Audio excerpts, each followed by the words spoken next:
이렇게 귀한 주님의 몸된 교회에 제가 강단에 서서 여러분들과 함께 할 수 있어서 정말 큰 은혜입니다.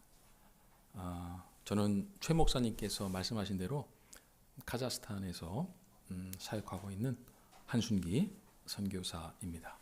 만나서 반갑습니다. 오늘 주일 예배인데 제가 그 간증 이런 것이 아니고 말씀을 전하도록 하겠습니다. 자, 진리에 속한 자라는 제목으로 말씀을 전하도록 하겠습니다. 요한복음 18장은 주님께서 잡히시고 신문 당하시는 내용입니다. 참 아이러니하게 만왕의 왕이시고 창조주이시고 우리를 창조하신 주님께서 본인이 창조한 피조물들에게 신문을 당하시고 재판을 받으시고 십자가에서 죽으십니다. 오늘 주님께서 이와 같은 인간의 생각과 가치관으로는 도저히 이해할 수 없는 가진 고난과 죽음을 자진하여서 감당하신 이유가 무엇일까를 한번 생각해 보고자 합니다. 오늘 말씀을 통해서 주님이 왜 자진하여 이 모든 것을 감당하셨는지 그 이유를 온전히 깨달으시는 은혜가 있기를 주님의 이름으로 축원드립니다. 주님은 바로 전 17장에 대제사장적 기도를 마치시고 동산, 즉 겟세마네 동산입니다. 제자들과 함께 들어가십니다. 그리고 가룟 유다는 무기와 횃불을 든 군인들과 대제사장 바리새인들의 아랫사람들과 함께 주님을 잡으러 옵니다. 그때 주님께서 다음과 같이 말씀을 하시는데요. 4절 6절 말씀인데 우리 화면에 떴지요. 우리 한 번 더 같이 합독하도록 하겠습니다. 시작. 예수께서 그 당한 일을 다 하시고 나아가 이르시되 너희는 누구를 찾느냐? 대답하되 나사렛 예수라 하거늘 이르시되 내가 그니라 하시니라. 그를 파는 유다도 그들과 함께 섰더라. 예수께서 그들에게 내가 그니라 하실 때에 그들이 물러가서 땅에 엎드려 지느니라. 아멘. 이 말씀은 아주 중요한 내용을 포함하고 있습니다. 4절을 통해서 잡히시고 고난당하시고 죽으실 것을 다 아시는 주님께서, 그죠? 다 아시는 거죠. 내가 어떻게 이후에 고난받고 죽을 것을 다 아시는 주님께서 그 고난의 잔을 피하려다가 잡힌 것이 아니라 뭐지요? 맞습니다. 스스로 다 감당하시기 위해 자진하여서 잡히셨다라는 것을 우리는 기억해야만 합니다. 죽음과 고난을 피하려는 것이 아니라 스스로 그것을 다 감당하시는 모습을 우리는 볼 수가 있다는 겁니다. 우리가 다 보지는 않았습니다. 우리가 11절까지 보면은 사도 요한 사도가 1절에서 11절까지의 말씀을 통해서 우리에게 꼭 전하고자 하는 의미가 무엇일까요? 제가 말씀드렸죠. 주님은 강압적으로 잡히신 것이 아니라 수동적으로 잡히신 것이 아니라 바로 하나님이신 주님께서 스스로 자진하여서 이 고난의 잔을 마시셨다라는 것을 우리에게 명확하게 전하고 있음을 깨닫게 됩니다. 이에 주님은 아시는 대로 결박되신 채 대제사장 가야바의 장인이며 이전 대제사장인 안나스에게 가게 되죠. 그리고 두 제자 베드로와 요한이 주님을 따라간다고 기록되어 있습니다. 그리고 그때 한 여종이 베드로에게 예수의 제자가 아니냐라고 묻고 베드로는 뭐라고 하나의 꺼리낌 없이 그 여종의 말에 베드로는 나는 그의 제자가 아니라 이렇게 즉각적으로 단호히 대답합니다. 그리고 종들과 아랫사람들과 함께 불을 쬐다라고 이렇게 기록되어 있습니다. 베드로의 상태가 어떻다고 생각하십니다. 베드로의 상태가 분명 베드로는 말구의 귀를 잘랐지요. 그리고 안나스 대제사장 안나스의 집에도 따라왔습니다. 분명히 맞습니다. 이것만으로도 베드로는 다른 제자들과는 다르다라는 걸 우리는 알 수 있습니다. 딱 2명만 따라왔잖아요. 요한 사도와 베드로. 그러나 그는 주님을 분명히 사랑했지만 죽음을 이길 만한 사랑과 믿음이 있지 않았다는 것입니다. 주님을 사랑하지만 자기의 목숨까지 희생하면서 사랑하는 그 사랑을 가지고 있지는 않았다는 겁니다. 그러나 우리는 다 아는 대로 베드로는 결국에 어떻게 되죠? 그는 죽음을 이기는 사랑과 믿음으로 십자가에 거꾸로 달려서 순교하는 자가 되는 것, 그걸 우리는 다 알고 있습니다. 무엇이 베드로에게 죽음을 이기는 믿음과 사랑의 은혜를 부어주게 되었을까요? 무엇이 베드로를 180도 바뀌는 삶의 사람으로 변화시켰을까요? 주님은 안나스의 종에게 맞는 수모를 겪으시고 지금의 대제사장이죠, 가야바에게 가게 됩니다. 그런데 요한복음에는 가야바의 신문이 나와 있지 않지요. 그래서 제가 누가복음에 나와 있는 누가복음 22장 70절 말씀을 한번 같이 한번 합독하도록 하겠습니다. 가야바 신문입니다. 시작. 다 이르되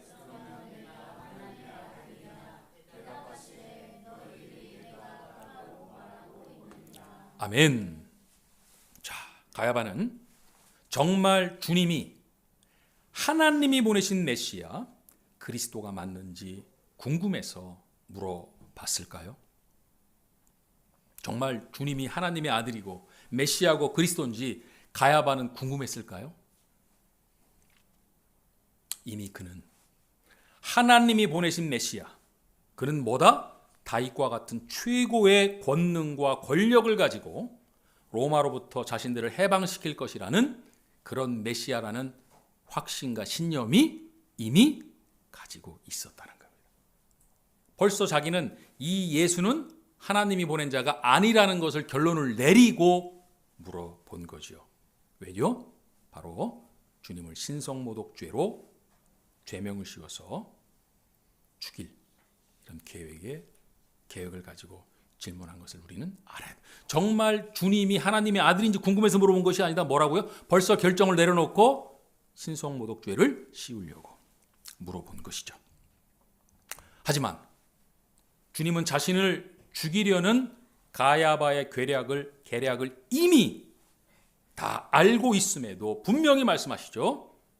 너희들이 나를 뭐로 말한다? 하나님의 아들이라 말하고 있다 라고 말하시며 자신이 누구인지 분명히 당당히 말씀을 하시는 것, 우리는 알 수 있습니다. 이에 가야바는 자신의 옷을 찢으면서 주님을 신성모독이란 죄명으로 이제는 어디요? 유대 총독인 빌라도에게 끌고 가게 되죠. 자, 주님을 만난 빌라도는 주님께 이 질문을 첫 번째로 묻습니다. 자, 요한복음 18장 33절입니다. 자, 시작. 이에 빌라도가 다시 관정에 들어가 예수를 불러 이르되 네가 유대인의 왕이냐? 아멘. 네. 빌라도는 네가 유대인의 왕이냐? 이렇게 물었습니다. 자, 빌라도가 유대의 총독을 유지하기 위해, 그죠? 이것을 위해서 반드시 반란 세력이 없어야만 했다는 것입니다. 총독을 유지하는데 반란 세력이 있으면 됩니까? 안 되죠. 유대의 반란이 없이 세금을 잘 걷어서 통치하는 것, 그것이 빌라도가 자신이 가진 총독의 지위와 권력을 유지하는 데 가장 중요한 것이었다는 겁니다. 그런데 주님이 유대인이 왕이 되어서 혹시 반란을 일으키는 주동자가 되지 않을까라는 생각을 하면서, 즉 자기의 유익과 자기 중심적인 상태에서 주님께 네가 유대인의 왕이냐, 이것을 물었다는 것 우리는 알 수 있습니다. 자, 이제 주님이 자신이 왜 이 고난과 저주의 잔을 감당하시며 마시는지 그 이유를 우리에게 말씀하고 계십니다. 자, 37절 오늘 본문 읽었지요. 그 중에 37절을 우리 다 같이 한번 읽겠습니다. 시작. 빌라도가 이르되 그러면 네가 왕이냐? 예수께서 대답하시되 네 말과 같이 내가 왕이니라. 내가 이를 위하여 태어났으며 이를 위하여 세상에 왔나니 곧 진리에 대하여 증언하려 함이로다. 무릇 진리에 속한 자는 내 음성을 듣느니라 하신대. 아멘. 주님은 네가 나는 왕이다라고 말한 것 같이 나는 분명 왕이다 라고 말씀하시면서 이를 위하여 태어났고 이를 위하여 세상에 왔다. 그죠? 이렇게 말씀하시죠. 자, 이를 위하여. 이게 무엇을 의미합니까? 바로 밑에 나와 있는 진리에 대하여 세상에 증언하는 것. 이것을 위해 태어났고 세상에 오셨다고 말씀하고 계십니다. 진리에 대하여 세상에 증언하기 위해서 이 땅에 왔고 태어났다. 아멘입니까? 네, 이것을 주님이 분명히 얘기합니다. 나는 이것을 위해서 태어났다. 그게 뭐다? 진리를 세상에 증언하는 것이다. 진리를. 여기서 증언이라는 표현은 원어를 보니까 법정의 증인처럼 공식적이고 확증적인 증언자로 오셨다. 나는 증언하러 왔다가 법정에서 확증, 사실을 증언하는 자로 왔다라는 의미입니다. 자, 진리가 무엇입니까? 주님이 말씀하시는 이 진리가 무엇입니까? 이 진리를 찾기 위해 제가 좀 성경을 몇 군데 함께 좀 보고자 합니다. 자, 다 아시는 내용인데요. 주님의 대제사장적 기도 17장에 17장 17절이 이렇게 기록되어 있습니다. 자, 한번 읽겠습니다. 시작.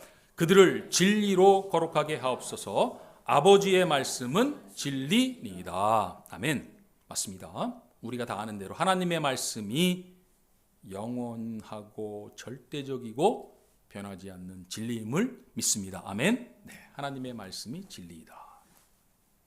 자, 그리고 이 하나님의 말씀이 바로 주님이다라는 말씀을 찾겠습니다.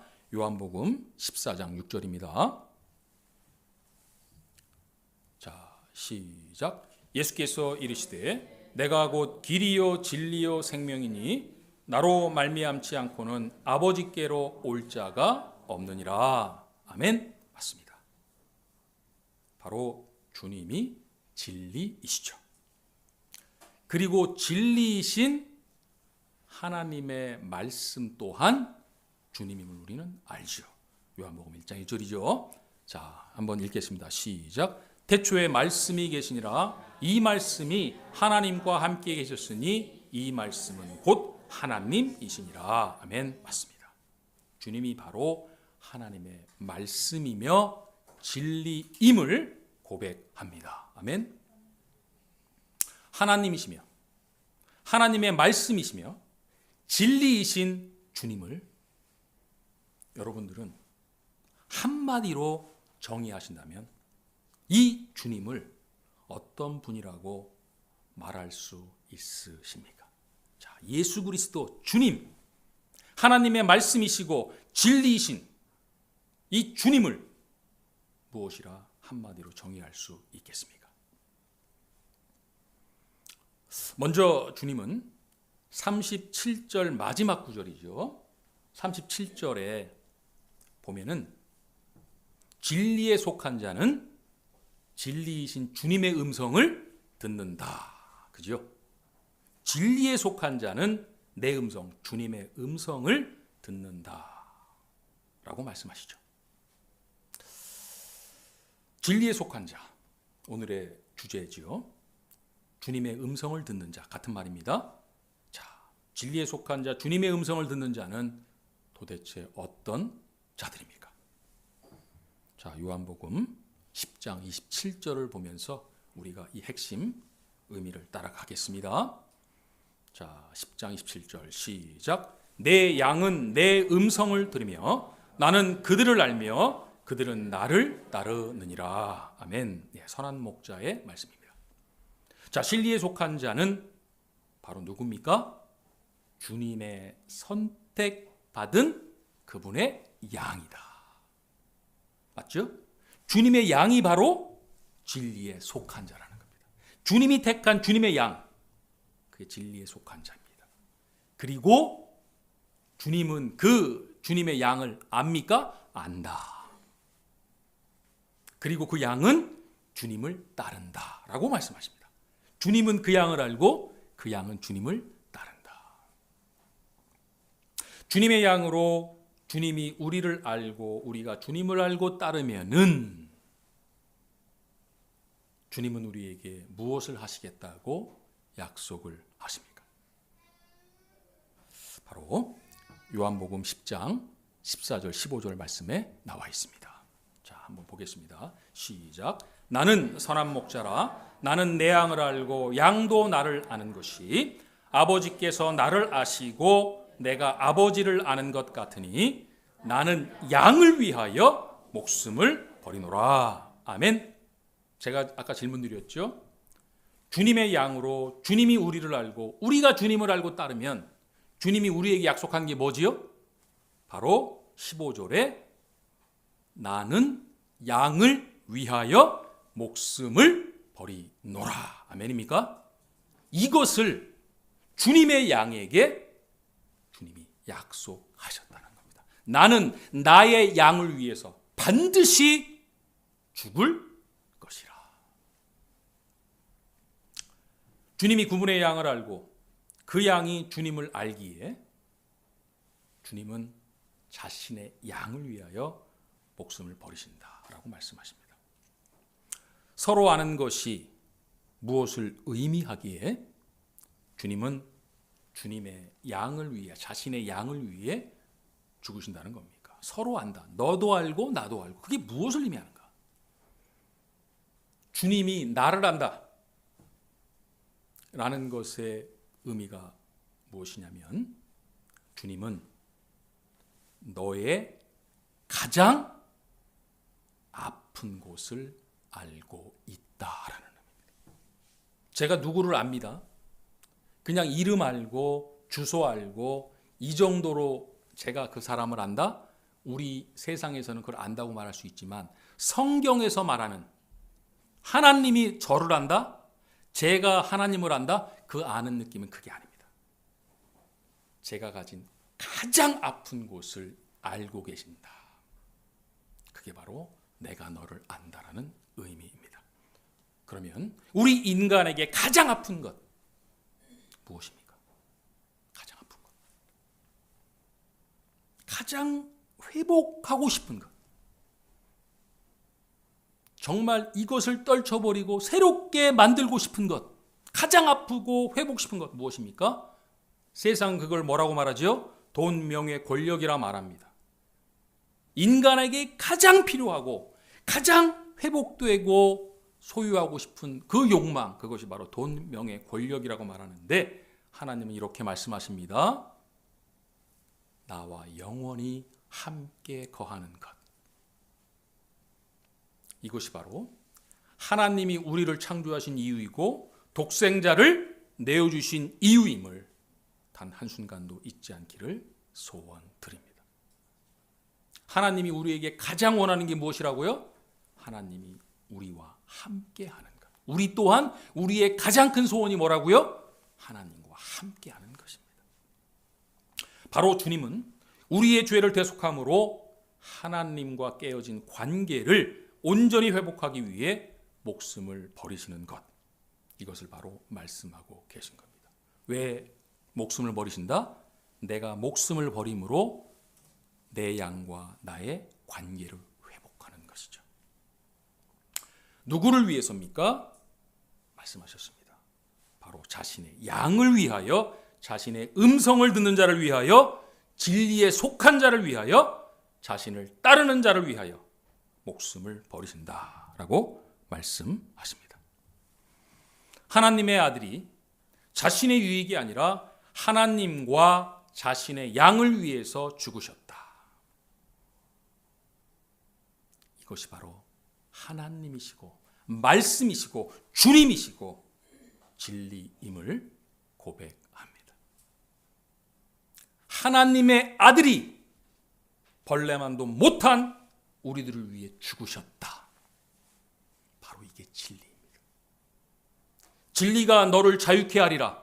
바로 하나님의 아들이, 하나님이 먼지만도 못한 나를 위해 죽으셨다. 바로 이게, 이 진리가 우리를 세상으로부터 자유함을 주는 겁니다. 왜지요? 하나님의 그 크신 사랑을 온전히 깨달을 수 있기 때문입니다. 하나님이 나를 위해 죽으셨다.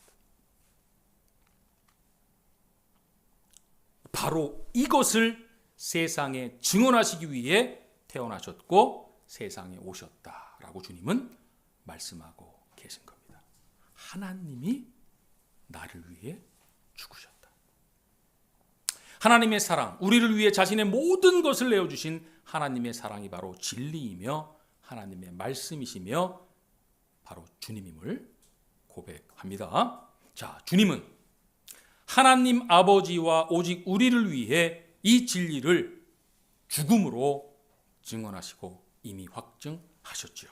그런데 많은 자들은 주님을 믿으면 구원받는다라는 것을 진리로 굳건히 믿고 있습니다. 자, 주님을 믿으면 구원받는다. 진리? 맞습니다. 진리죠. 주님을 믿으면 구원받는 것.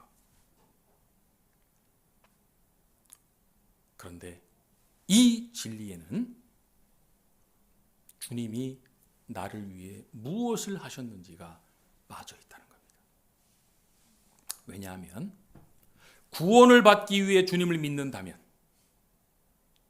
구원을 위해 주님을 믿는다면 이것은 하나님이 말씀하시는 진짜 진리가 아니라는 겁니다. 구원을 위해서 주님을 믿는다? 구원을 받기 위해 주님을 믿는다? 이게 왜 하나님이 말씀하시는 진리가 아닐까 한번 보겠습니다. 구원을 위해 주님을 믿는 것, 자신의 유익을 위한 자기 중심적인 생각입니까? 맞습니다. 구원을 위해서 주님을 믿는 것은 누구의 유익을 위해서 믿는 거예요? 맞습니다. 자신의 유익을 위해서 예수를 믿는 겁니다. 주님을 믿으면 구원 받습니다. 맞습니다. 그런데 주님을 믿는 믿음은 어떻게 오느냐? 구원을 받고 싶다고 주어지는 것이 아니라는 겁니다. 바로 무엇을 통해서 믿음이 온다고요? 아까 제가 말씀드린 진리. 하나님의 아들이신 주님이 벌레만도 못한, 먼지만도 못한 나를 위해 죽으셨다 라는 것을 온전히 알고 깨달아야만 주어지는 은혜임을 잊지 않기를 소원드립니다. 이 믿음은요, 내가 구원받겠다고 아니라니까요. 그렇게 해서 주어지는 믿음이 아니에요. 하나님의 선물은 바로 이 진리. 하나님이 아들이 나를 위해 죽으셨다. 이것을 하나님의 사랑을 온전히 깨달아야만 주어지는 것이 바로 하나님의 선물, 믿음이라는 것입니다.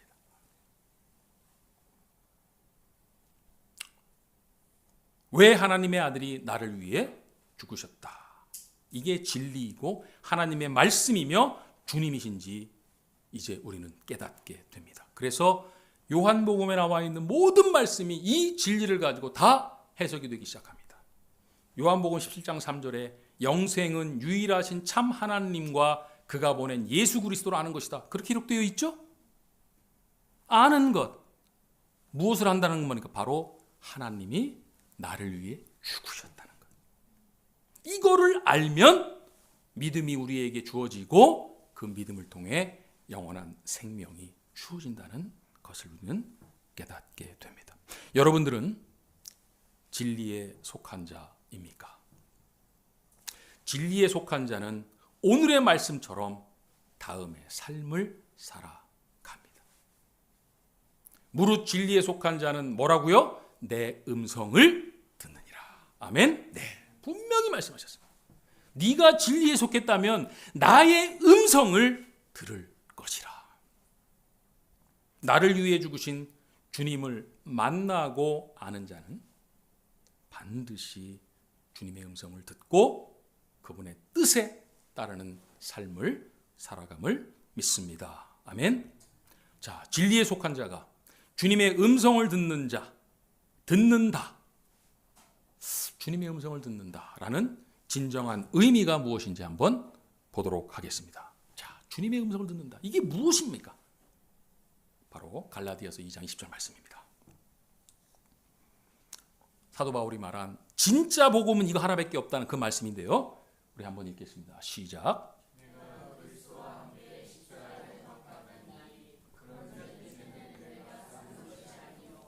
오직 내 안에 그리스도께서 사시는 것이라. 이제 내가 육체 가운데 사는 것은 나를 사랑하사 나를 위하여 자기 자신을 버리신 하나님의 아들을 믿는 믿음 안에서 사는 것이라. 아멘. 네, 우리가 진리라고 말했던 그 말을 사도 바울이 이게 진짜 복음이라고만 동일한 말을 합니다. 하나님의 아들이신 주님이 나를 알고 나를 위해 죽으신 것처럼 나 또한 주님을 위해 죽는다라고 기록되어 있는 말입니다. 뭐라고요? 내가 그리스도와 함께 십자가에 못 박혔다. 그게 뭐죠? 내가 내 자아를 죽인다. 죽는다. 날마다 죽는다. 내가 죽으면 누가 산다고요? 내 안에 주님이 사신다. 이게 바로 진리에 속한 자의 삶입니다. 내 안에 누가 산다? 나의 자아가 아니라 오직 나를 위해 죽으신 예수 그리스도가 사신다. 제 얘기를 잠깐 하겠습니다. 제가 선교사로 사역한 지 이제 11년 8개월 좀 넘어갑니다. 처음에 선교사로 제가 이렇게 교회와 GMS에다 얘기하고 나갔을 때 제가 약속하고 언제 돌아오겠다고 제가 사인을 했냐면 6년이었습니다. 6년 이제 해외에서 선교사로 지내고 난 한국으로 돌아오겠다. 그렇게 했는데 벌써 거의 12년 가까이 이렇게 선교사로 사역하게 됐습니다. 약 12년 동안 사역하면서 가장 주님께서 저에게 한 가지 큰 깨달음을 주신 게 있는데 그게 무엇이냐면 복음은 자신의 모든 것을 내어주는 사랑이 아니면은 절대로 전해지지 않는다는 것입니다. 그냥 사랑이 아니라 뭐라고요? 내 자신의 모든 것을 내어주는 그 사랑으로 믿지 않는 이방인들 무슬림에게 전해야 그것이 전해지지, 절대 사랑이 없이 나는 그 자를 나보다 낮은 자로 생각하며 나는 높은 자로 생각하며 그냥 의무적으로 복음을 전한다? 전해지지 않는다는 것을 제가 깨달았다는 겁니다. 누군가를 사랑으로 섬기기 위해서는 제가 아까 말씀드렸죠. 우리 갈라디아서 2장이죠. 내 안에 내가 사는 게 아니라 나를 사랑하사 나를 위하여 자기 자신을 버리신 하나님의 아들이 온전히 사셔야만 행할 수 있는 은혜임을 기억하시길 소원드립니다.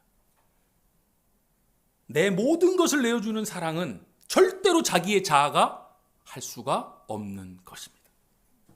내가 죽고 내 안에 나를 위해 죽으신 그 주님께서 살아 계셔야만 그 사랑을 전할 수 있는 것입니다. 왜냐하면 주님이 바로 사랑이시고 섬김이시기 때문입니다. 믿으십니까? 맞습니다. 나는 섬기러 왔다. 내가 바로 사랑이라. 절대로 주님이 아니면 우리의 자아로는 진정한 사랑을 전할 수 없습니다. 그러니 선교는 자신이 드러나는 것이 아니라 오직 우리를 사랑하사 우리를 위하여 자기 자신의 모든 것을 내어주신 하나님의 아들 예수만이 전해지는 것, 이것이 바로 선교입니다. 선교 사역을 했는데 예수 그리스도가 아니라 선교사의 이름이 높아졌다? 죄송합니다. 그것은 선교 사역을 잘못한 거예요. 절대 우리의 이름이 아니라, 선교사의 이름이 아니라 누가 일어난다고요? 예수 그리스도. 그분만이 드러나야 되는데 많은 선교 사역지 보면 이상하게도 선교사들의 이름이 사람들에게 존경을 받고 뭐라고 그럴까요? 높임을 받는 것을 보게 됩니다. 한국도 마찬가지지만 제가 현지에서 그 땅의 영혼들에게 복음을 전하면은 이 현지인들이 이런 얘기를 많이 합니다. 하나님을 보여주면 믿겠다. 한국도 그렇게 많이 이제 믿지 않는 자들에게 하나님 보여줘, 그럼 믿을게. 많이 하죠. 자, 하나님을 어떻게 보여주면 될까요? 이적을 통해서, 기적을 통해서, 그죠? 병 낫는 것, 이런 것을 통해서 하나님을 보여주면 될까요? 병을 낫게 하는 뭐라고 그럴까요? 이적을 행하는 목사님이, 선교사님이 계시다. 그러면 수많은 사람들이 그 선교사님을 만나서 병 고침을 받으려고 모이죠. 그러면서 그 이적을 통해서 저분이 믿는 하나님을 나는 이적을 통해서 본다라고 많은 분들이 얘기할 수도 있을 것 같습니다. 과연 그럴까요? 하나님을 보여주는 삶, 그게 뭘까요? 요한일서 4장 7절 8절입니다. 자, 읽겠습니다. 시작. 사랑하는 자들아, 우리가 서로 사랑하자. 사랑은 하나님께 속한 것이니 사랑하는 자마다 하나님으로부터 나서 하나님을 알고 사랑하지 아니하는 자는 하나님을 알지 못하나니 이는 하나님은 사랑이심이라. 아멘. 여기서도 하나님을 안다라고 되어 있죠. 하나님을 아는 것, 그 자가 바로 하나님을 사랑하는 자다, 이렇게 되어 있습니다. 자, 하나님을 보여주는 방법은 두 가지가 있습니다. 아까 말했던 하나님의 권능을 보여주는 것과 사랑이 있다는 것입니다. 하지만 꼭 기억해야 할 것은 하나님의 권능을 보고 하나님을 찬양할 수는 있지만 온전한 믿음의 선물을 받지는 못한다는 것입니다. 우리가 대표적으로 하나 예를 제가 들어보겠습니다.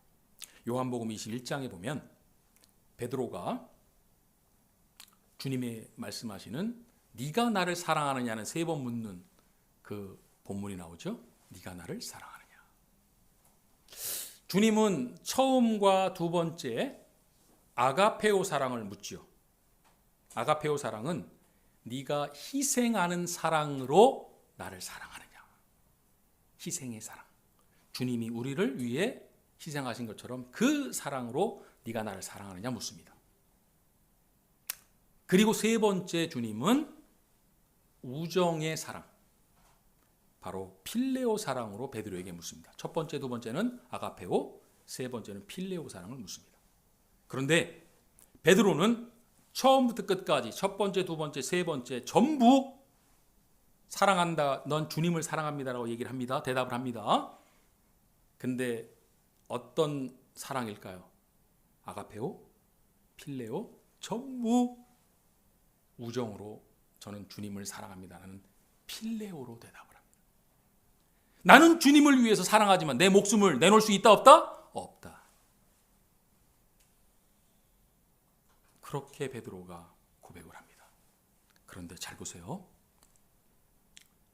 우리가 명심해야 될 것은요, 베드로는 지금 주님이 하나님의 아들인 줄을 명확히 알고 있습니까? 모르고 있습니까? 부활하신 주님을 몇 번째 만나요? 3번째 만납니다. 부활하신 주님, 십자가에서 죽으신 주님을 눈을 떠서 3번이나 만납니다. 그럼 내 앞에 있는 주님이 누구예요? 하나님의 아들임을 명확하게 알고 있습니다. 그런데 주님이 그 하나님의 아들, 권능의 하나님을 알고 있지만 베드로는 아가페오 사랑이라고 고백을 못한다는 겁니다. 절대로 권능의 하나님만 가지고는 나는 아가페오 주님을 위해 내 몸을 드릴 수 있습니다라는 고백을 할 수 없다는 겁니다. 많지요. 홍해 갈랐을 때 이스라엘 백성들이 하나님 찬양하잖아요. 찬양합니다. 근데 그것이 희생의 믿음으로 오지는 않는다는 겁니다. 언제 베드로가 주님께 아가페오 사랑을 고백하는 자가 됩니까? 제가 말씀드린 바로 이 진리. 하나님의 아들이 벌레만도 못한 나를 위해 죽으셨다. 이 하나님의 크신 사랑을 성령의 은혜로 온전히 깨달았을 그때 베드로가 그 이후로 단 한 번도 필레오란 사랑이란 말을 쓰지 않습니다. 전부 아가페오 사랑을 씁니다. 모든 사람들에게. 이것을 알면, 하나님이 먼지만도 못한 나를 위해 죽으셨다는 이것을 온전히 깨달으면 그 사랑받은 자가 하나님을 위해, 이웃을 위해 희생하는 사랑을 할 수 있다는 겁니다. 물론 성령의 은혜로 말입니다. 저희 가족이 길거리의 노숙자들에게, 한국에서 이런 표현 할까요? 바퍼라는 거 있죠. 이렇게 식사와 식료품을 전하는 섬김을 한 6개월을 했습니다. 그런데 주위에 있는 그 현지인이 경찰에게 고발을 해서 한 2개월 전, 3개월 전에 결론은 경찰 때문에 하지 말라. 왜 너희들이 현지인들한테 뭐 이렇게 밥도 주고 하냐? 하지 마라. 그리고 지금은 좀 멈춰졌는데 그때의 얘기입니다. 한 겨울이었습니다. 카자흐스탄은 6개월이 겨울인데요. 얼마나 춥고 집도 없고, 그 수많은 길거리에 많은 노숙자들이 저희들 이 뭡니까? 음식과 식료품을 주는 이 어떻게 보면은 섬김의 자리에 많이 모였습니다. 겨울에. 그때 저와 함께 동역을 하는 동역자가 이제 그 사람들을 모아놓고, 저희가 식사를 주기 전에 항상 복음을 전합니다. 네, 당연히 복음을 전해야죠. 사람들 모아놓고 그 사람들은 빨리 달라고 그러죠. 그러나 말씀을 듣고 받을 수 있다. 그래서 이제 말씀을 전합니다. 근데 저는 왜 전하지 않았냐? 저는 외국인이잖아요. 저는 전하면 바로 추방당하기 때문에 안 됩니다. 복음 전하면 안 됩니다. 카자흐스탄은. 그래서 이제 현지인이 현지인에게 이제 전하는 거죠. 그리고 저는 이제 맨 뒤에 서서 기도를 하고 있었습니다. 그러면서 제가 이 기도를 했는데요. 제가 이들에게 하나님의 사랑을 온전히 전할 수 있도록 은혜를 부어 주시옵소서. 그 기도 드릴 수 있잖아요. 그죠? 제가 이들에게 하나님의 사랑을 온전히 전할 수 있도록 주님 저에게 은혜를 내려 주시옵소서. 그 기도를 정말 깊은 이 뭐라 그럴까, 은혜로 말미암아서 기도를 하는데 주님이 제게 찾아오셨습니다. 저에게 오셨어요. 성령님이 오셔서 그리고 저에게 이런 마음을 제 마음속에 심어 주십니다. 그게 뭐였냐면요. 네가 한순기 네가 바로 이자들과 같은 벌레만도 못한 냄새나는, 네가 이자를 생각할 때 뭐라고 생각했어? 마약하는 자, 알코올 중독자, 더러운 자, 냄새나는 자, 그 사람들에게 그런 선입관을 갖고 있는 것처럼 네가 바로 이자니라. 네가 바로 이자니라. 네가 가까이 하고 싶지 않아 하는 바로 이 노숙자들이 바로 네가 이자니라. 그런데 나는 그런 너를 위해,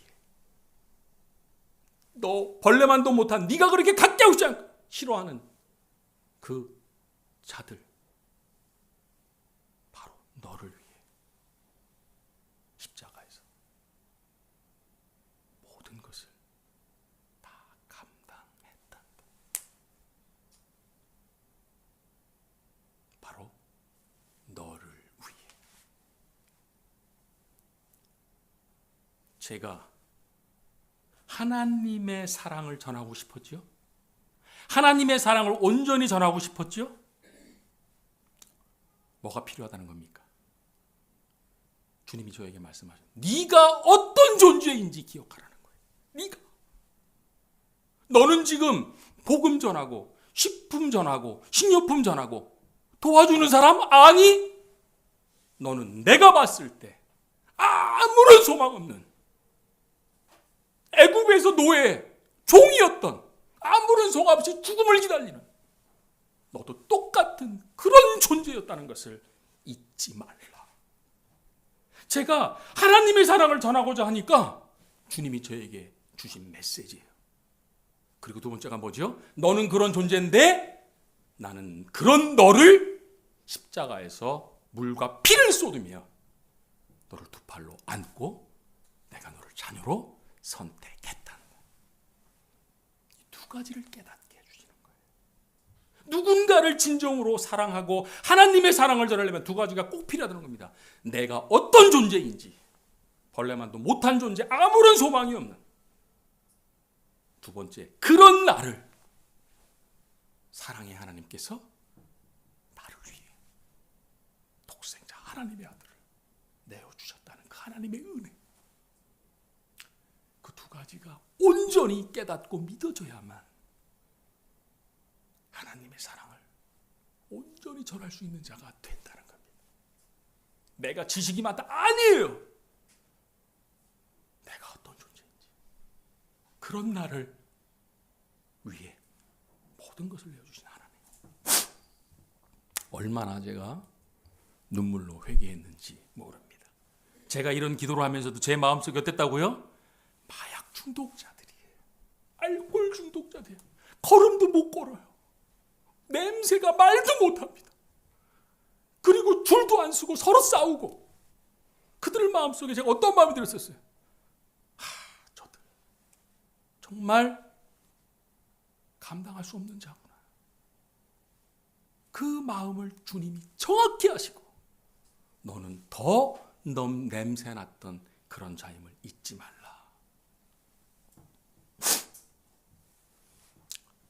하나님의 사랑을 온전히 전하기 위해서는 무엇이 필요합니까? 말씀드립니다. 내가 어떤 존재인지, 벌레만도 못한 도저히 주님의 자녀가 될 수 없는 자격 없는 자임, 이것을 우리가 반드시 기억해야 합니다. 그런데 이런 나를 위해 주님이 죽으셨다는 그 하나님의 크신 은혜, 사랑, 이것을 기억해야만, 온전히 깨달아야만 주님이 말씀하신 온 세상에 진리를 전하기 위해 오셨다는 이 진리를 전할 수 있다는 것, 단 한순간도 잊지 않기를 소원드립니다. 하나님의 사랑을 온전히 전하는 삶이 바로 선교이고 크리스천이고 우리에게 주어진 지상 명령. 제가 신명기의 말씀을, 여기는 없는데 제가 좀 전해드리고 싶어서 한번 읽겠습니다. 신명기, 모세가 죽기 전에, 가나안에 들어가기 전에 이스라엘 백성들에게 남겼던 유언의 말씀이죠. 자, 15장 15절 말씀에 이렇게 기록되어 있습니다. 너는 애굽 땅에서 종되었던 것과 내 하나님 여호와께서 너를 속량하심을 하셨음을 기억하라. 그것으로 말미암아, 이것을 기억함으로 말미암아 내가 오늘 이같이 너에게 명령하노라. 그 명령을 제가 위에 보면 뭐냐면 고아와 노숙자를 사랑으로 섬기라는 거예요. 내가 이 노숙자를, 너희들이 고아와 과부를 섬기는데 단 이것을 기억해야만이 네가 이것을 섬길 수 있다. 그게 뭐라고요? 네가 애굽에서 종되었던과 아무런 소망 없던 너를 하나님이 거기서 출애굽해서 속량했다는 그 은혜를 기억함으로 내가 너에게 뭐라고요? 명령하노라. 제가 말씀드린 것 똑같은 말씀을 모세가 전합니다. 내가 어떤 존재인데 나 같은 벌레만도 못한 나를 위해 하나님의 아들을 내어주신 그 사람. 이것을 깨달아야만 우리가 사랑을 전할 수 있습니다. 이게 바로 진리입니다. 이것을 전하기 위해 주님이 오셨다는 겁니다. 태어나셨다는 겁니다. 이제 이 진리를 아는 자로서 세상에 당당히 우리의 삶으로 내가 어떤 존재인지 깨닫고 그 크신 하나님의 은혜를 날마다 기억하며 당당히 전하시는 여러분들이 다 되시길 주님의 이름으로